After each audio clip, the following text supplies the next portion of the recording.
Hello and welcome to class 10 students. पिछले video में हमने रेजिस्टिविटी और कॉम्बिनेशन ऑफ रेजिस्टेंसेस के बारे में पढ़ा। आज के वीडियो में हम आपके बुक के अंदर कुछ क्वेश्चंस है इसी टॉपिक के रिलेटेड, उनको हम देखेंगे, उनको हम देखने की कोशिश करेंगे। तो कुछ क्वेश्चंस आपने किए। एक क्वेश्चन हमारे पास है, ऑन व्हाट फैक्टर्स, या पेज नंबर मुझे यहां पर नहीं पता है, लेकिन आप इसको बुक में आप देख लीजिए।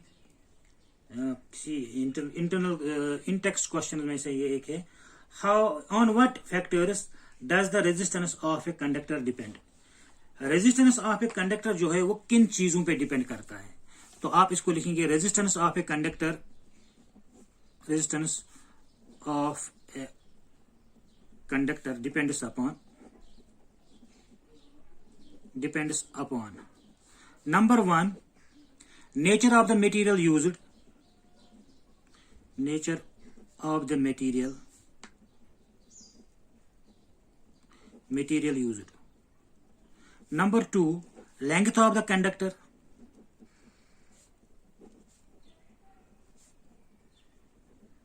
Number 3, area of the conductor, area of cross section.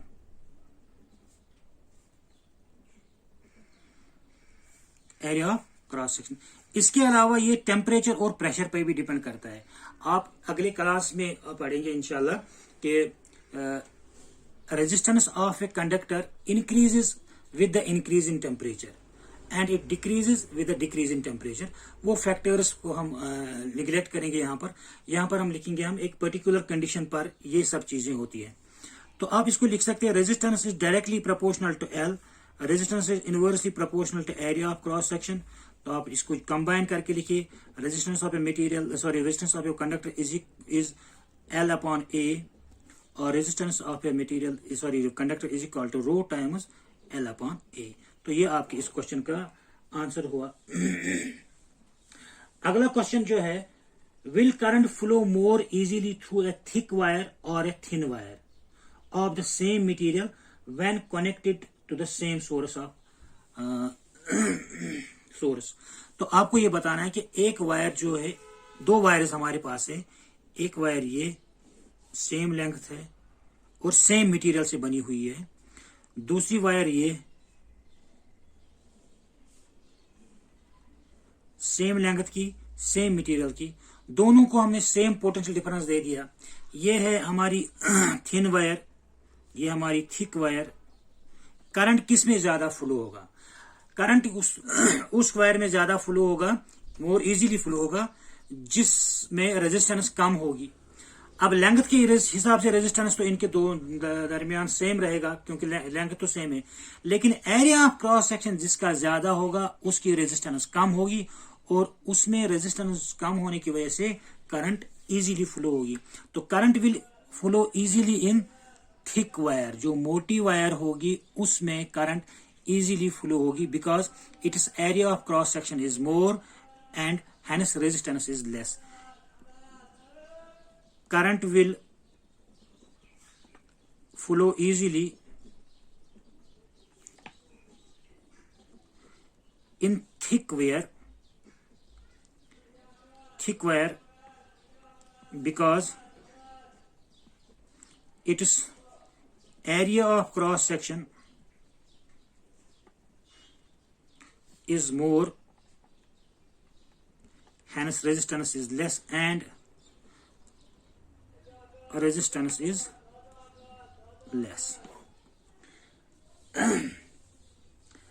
अगला क्वेश्चन आप देख लीजिए, let the resistance of an electric component remains constant. Resistance same constant है, while the potential difference across the two ends of the component decreases to half of its former value. What change will occur in the current through it? आप के एक conductor ले लीजिए, ये हमारे पास एक resistor है, इसको हमने वोल्टेज दे दिया V वोल्ट, ठीक। रेजिस्टेंस है R, इसका वोल्टेज दे दिया V। अब देखेंगे करंट कितना होगा। उसके बाद देखेंगे कि क्या करना, हमें वोल्टेज को हाफ करना है, आधा करना है। अभी अगर वोल्टेज दिया V तो दूसरी बार इसको वोल्टेज देना है V/2 means half of this. उस वक्त हमें देखना है कि करंट में क्या चेंज होगा। अभी देखिए कि current flowing when voltage is equal to V, so current is equal to V/R। when voltage is half, when voltage is halved, that is V/2, तो करंट कितना होगा, current is equal to voltage by resistance V/2 by resistance is equal to V/2 into 1/R। Current is equal to 1/2 of V/R। पहले जो current आया था V/R उसका half, so current will be halved. So if the potential difference is halved, current in the circuit will be halved. Current आधा होगा, potential double होगा तो current double होगा, पोटेंशियल हाफ करेंगे तो करंट भी हाफ होगा। इसी तरह से अगला क्वेश्चन आप देख लीजिए।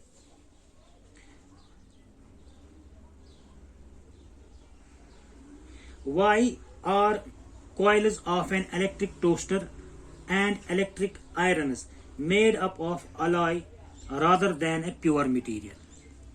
एक प्योर मटेरियल के बजाय ये हमारे इस हीटर्स में, इलेक्ट्रिक हीटर्स में या इलेक्ट्रिक आयरन्स में या इलेक्ट्रिक टोस्टर्स में जो कॉइल होती है, हीटिंग एलिमेंट जो होता है, वो एलॉयज का क्यों होता है rather than a pure metal. Pure metal में हमें देखिए क्या नुकसान होगा। एक तो उसकी रेजिस्टेंस उतनी ज्यादा नहीं होती है, हमें ज्यादा से ज्यादा हीट मिलनी चाहिए, प्रोड्यूस होनी चाहिए। अब आप याद रखिए, जिस मटेरियल में रेजिस्टेंस ज्यादा होगा, ये आगे बढ़ेंगे आप, जिसकी रेजिस्टेंस ज्यादा होगी उसमें हीट ज्यादा होगा। टोस्टर में या आयरन में हमें हीट चाहिए, जो जिसकी रेजिस्टेंस ज्यादा होगी उसी का हमें इस्तेमाल करना पड़ेगा, सो दैट हमें ज्यादा से ज्यादा हीट मिल जाए। दूसरी बात यह है कि अगर हीट अब प्रोड्यूस हो गई, ज्यादा हीट प्रोड्यूस हो गई, ये मटेरियल मेल्ट नहीं होना चाहिए। एलॉयज की प्रॉपर्टी यह है कि उनकी रेजिस्टेंस हाई होने के साथ साथ उनका मेल्टिंग पॉइंट भी हाई होता है as compare to pure materials. So we prefer to use alloys in heating elements rather these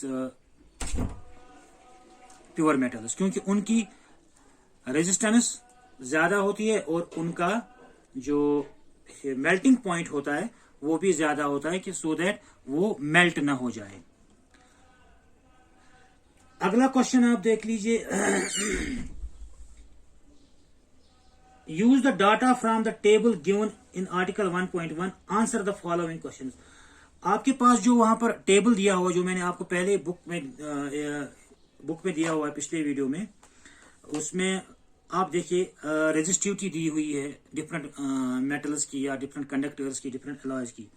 उस टेबल को सामने रख के आपको बताना है which among iron, mercury and is better conductor.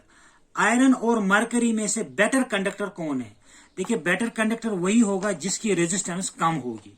तो आप देखिए रेजिस्टिविटी ऑफ उसमें देखिए रेजिस्टिविटी ऑफ आयरन इज 10 × 10⁻⁻8 और जबकि resistivity of mercury is 94 × 10⁻⁻8।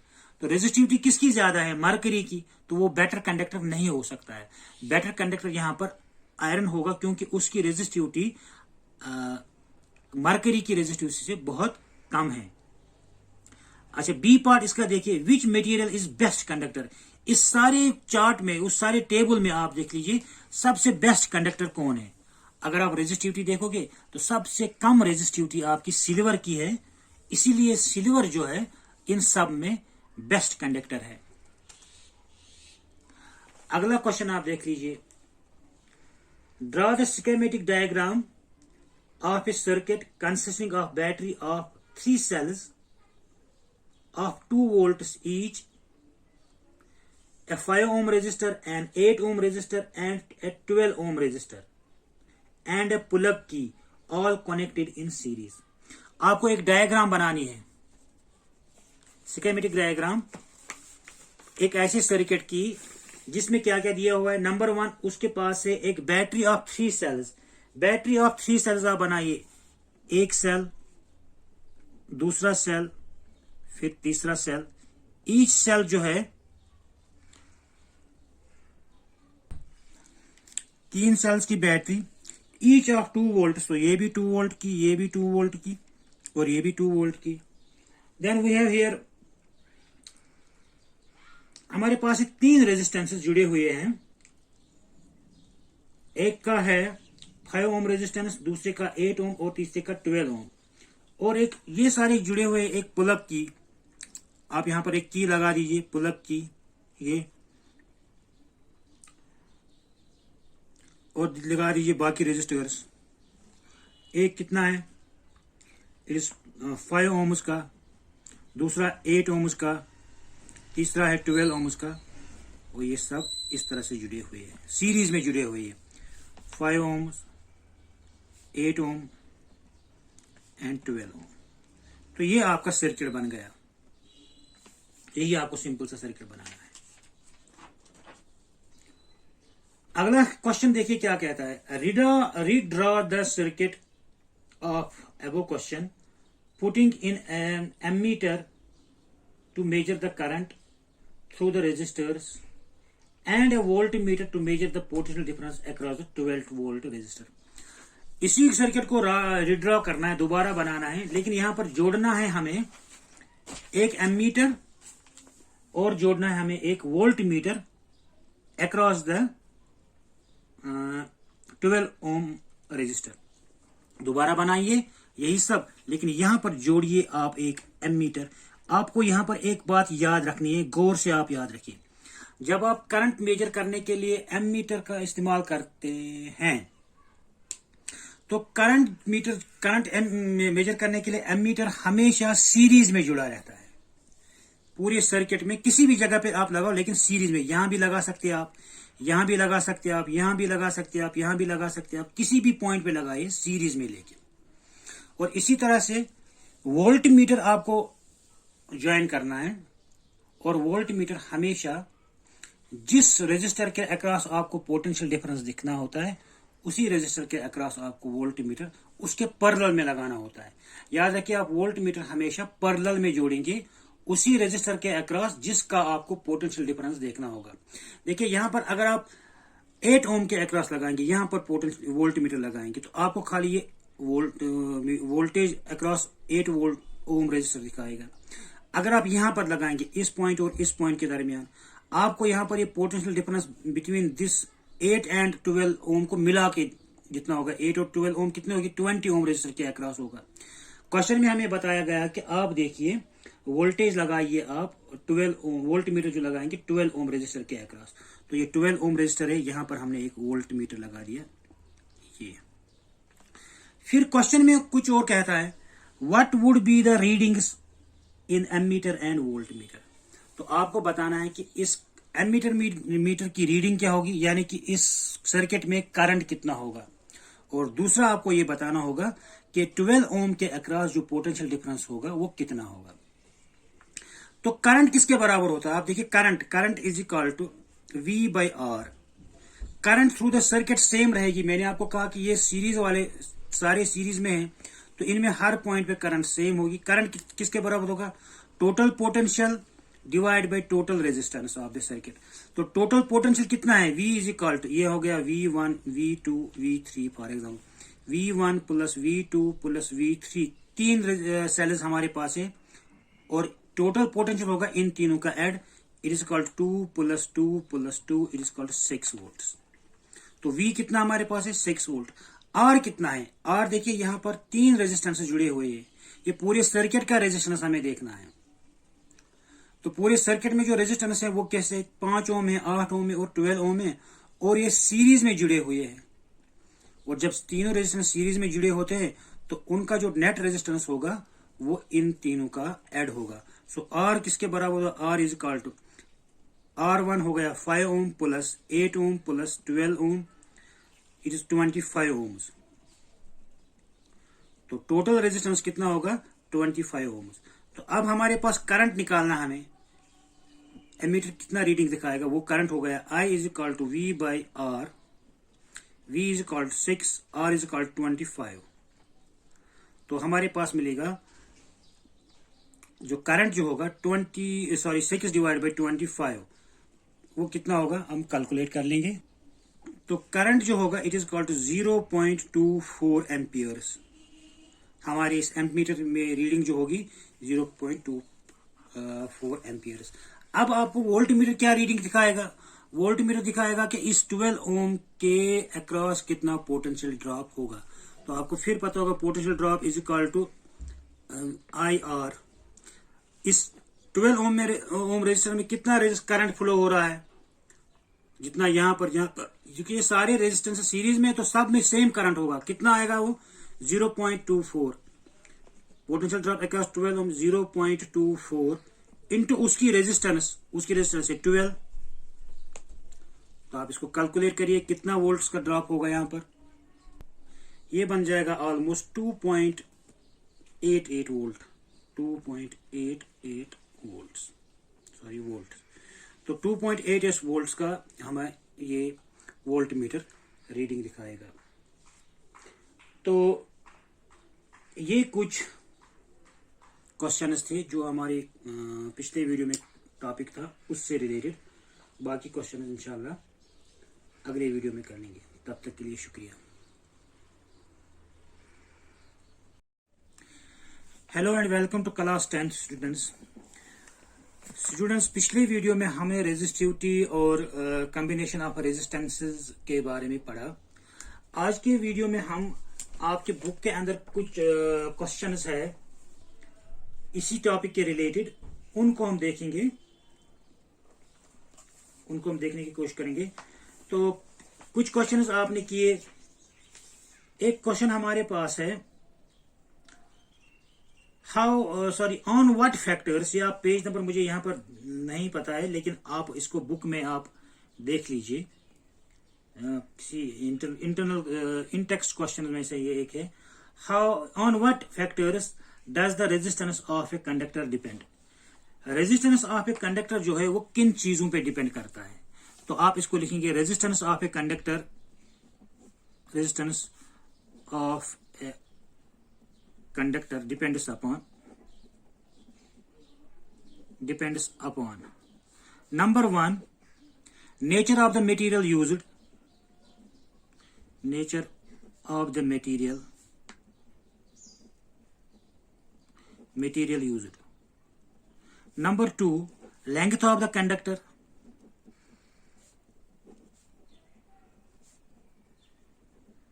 Number 3 area of the conductor, area of cross section.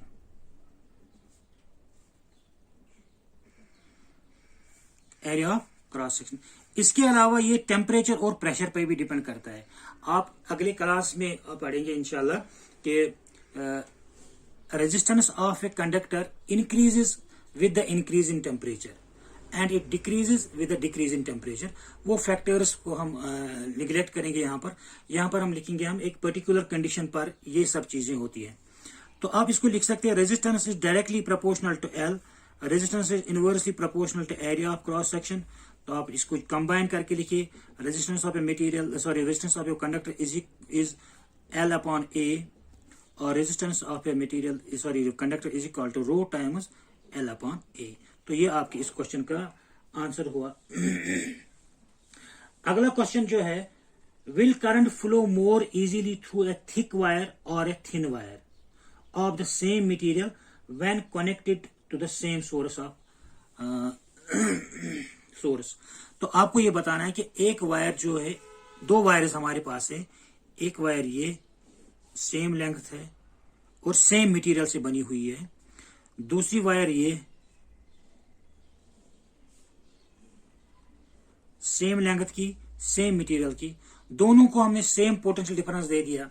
ये है हमारी थिन वायर, ये हमारी थिक वायर।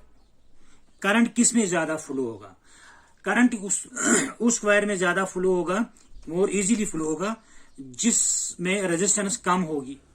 अब लेंथ के हिसाब से रेजिस्टेंस तो इनके दो दरमियान सेम रहेगा क्योंकि लेंथ तो सेम है, लेकिन एरिया ऑफ क्रॉस सेक्शन जिसका ज्यादा होगा उसकी रेजिस्टेंस कम होगी और उसमें रेजिस्टेंस कम होने की वजह से करंट इजीली फ्लो होगी। तो current will flow easily in thick wire, जो मोटी वायर होगी उसमें करंट इजीली फ्लो होगी because it's area of cross section is more and hence resistance is less. Current will flow easily in thick wire because its area of cross section is more, hence resistance is less and resistance is less. अगला question आप देख लीजिए, let the resistance of an electric component remains constant, resistance same constant है, while the potential difference across the two ends of the component decreases to half of its former value. What change will occur in the current through it? आप के एक conductor ले लीजिए, ये हमारे पास एक resistor है, इसको हमने वोल्टेज दे दिया V वोल्ट, ठीक, रेजिस्टेंस है R, इसका वोल्टेज दे दिया V।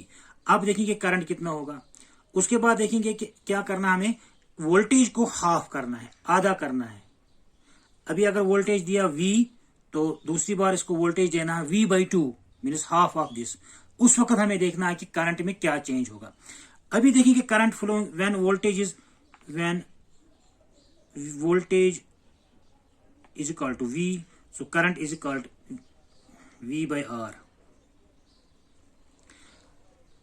when voltage is half, when voltage is halved, that is V/2, तो करंट कितना होगा, current is equal to voltage by resistance V/2 by resistance is equal to V/2 into 1/R, current is equal to 1/2 of V/R। पहले जो current आया था V/R उसका half, so current will be halved. So if the potential difference is halved, current in the circuit will be halved. Current आधा होगा, potential double होगा तो current double होगा, पोटेंशियल हाफ करेंगे तो करंट भी हाफ होगा। इसी तरह से अगला क्वेश्चन आप देख लीजिए,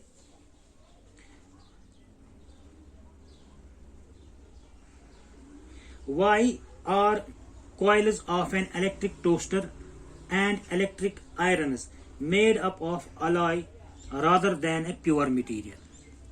एक प्योर मटेरियल के बजाय ये हमारे इस हीटर्स में, इलेक्ट्रिक हीटर्स में या इलेक्ट्रिक आयरन्स में या इलेक्ट्रिक टोस्टर्स में जो कॉइल होती है, हीटिंग एलिमेंट जो होता है वो एलॉयज का क्यों होता है रादर देन ए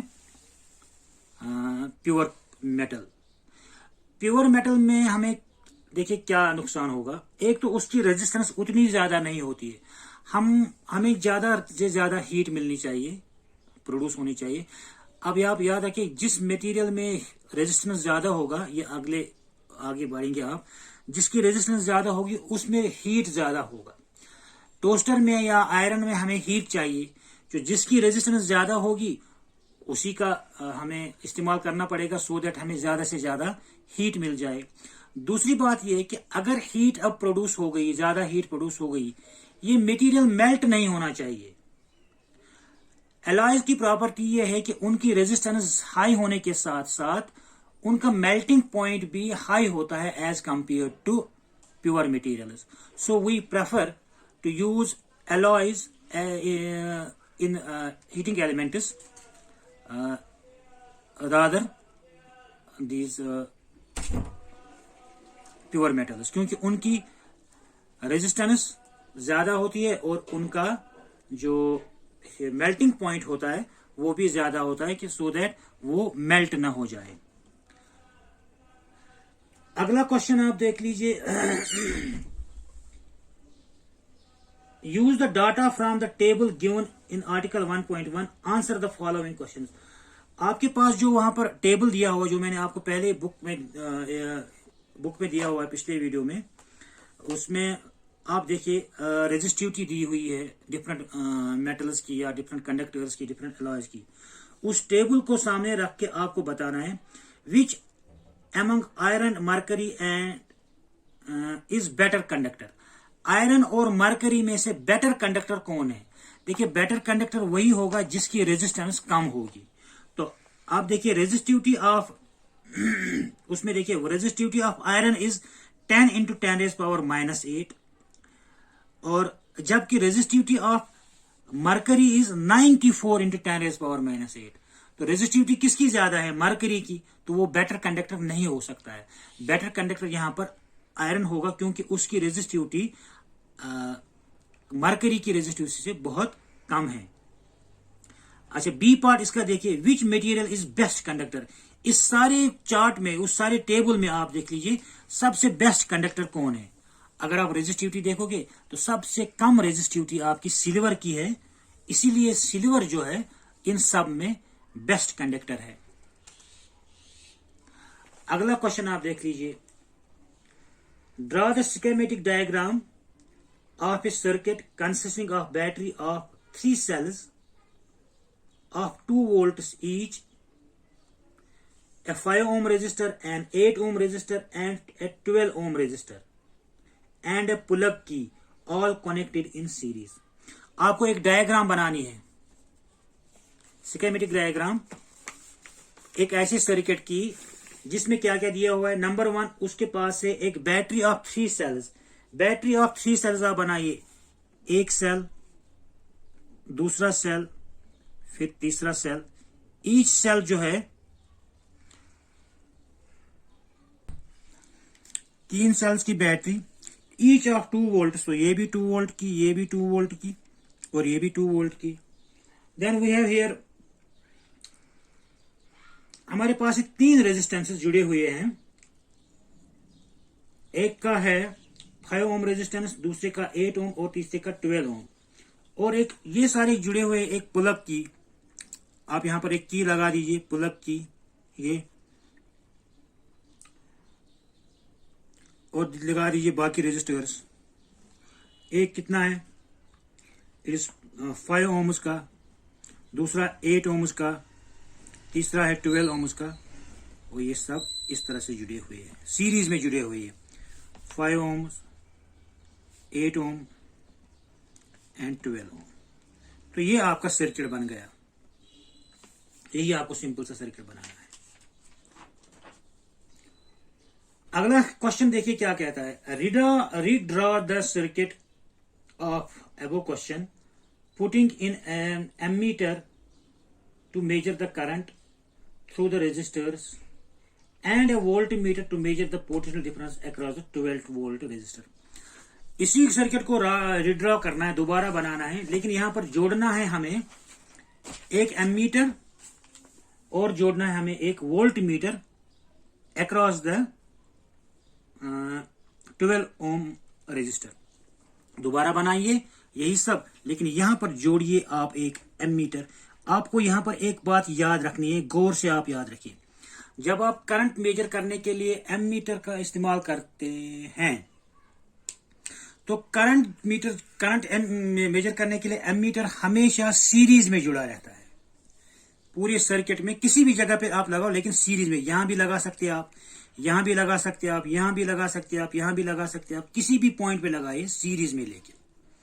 और इसी तरह से वोल्ट मीटर आपको ज्वाइन करना है, और वोल्ट मीटर हमेशा जिस रेजिस्टर के अक्रॉस आपको पोटेंशियल डिफरेंस दिखना होता है, उसी रेजिस्टर के अक्रॉस आपको वोल्ट मीटर उसके पैरेलल में लगाना होता है। याद रखिए, आप वोल्ट मीटर हमेशा पैरेलल में जोड़ेंगे उसी रेजिस्टर के अक्रॉस जिसका आपको पोटेंशियल डिफरेंस देखना होगा। देखिए यहां पर अगर आप 8 ओम के अक्रॉस लगाएंगे, यहां पर वोल्ट मीटर लगाएंगे, तो आपको खाली ये voltage across 8 volt ohm resistor दिखाएगा। अगर आप यहां पर लगाएंगे इस पॉइंट और इस पॉइंट के दरमियान, आपको यहां पर ये potential difference between this 8 and 12 ओम को मिला के जितना होगा, 8 और 12 ओम कितने होगी, 20 ओम रेजिस्टर के अक्रॉस होगा। क्वेश्चन में हमें बताया गया कि आप देखिए वोल्टेज लगाइए आप 12 ओम, वोल्ट मीटर जो लगाएंगे 12 ओम रेजिस्टर के अक्रॉस। तो ये 12 ओम रेजिस्टर है, यहां पर हमने एक वोल्ट मीटर लगा दिया ये। फिर क्वेश्चन में कुछ और कहता है, what would be the readings in ammeter and volt meter. तो आपको बताना है कि इस एमीटर मीटर की रीडिंग क्या होगी, यानी कि इस सर्किट में करंट कितना होगा, और दूसरा आपको यह बताना होगा कि 12 ओम के अक्रॉस जो पोटेंशियल डिफरेंस होगा वो कितना होगा। तो करंट किसके बराबर होता है, आप देखिए current is equal to V by R. Current through the circuit same रहेगी। मैंने आपको कहा कि ये सीरीज वाले सारे सीरीज में है, तो इनमें हर पॉइंट पे करंट सेम होगी। करंट किसके बराबर होगा, total potential divide by total resistance of the circuit. तो टोटल पोटेंशियल कितना है, V इज इक्वल टू, ये हो गया V1 V2 V3 for example, V1 plus V2 plus V3, तीन सेल्स हमारे पास है, और टोटल पोटेंशियल होगा इन तीनों का add, it is equal to 2 plus 2 plus 2, it is equal to 6 volt. तो V कितना हमारे पास है, 6 वोल्ट। R कितना है, R देखिए यहां पर तीन रेजिस्टेंस जुड़े हुए हैं, ये पूरे सर्किट का रेजिस्टेंस हमें देखना है।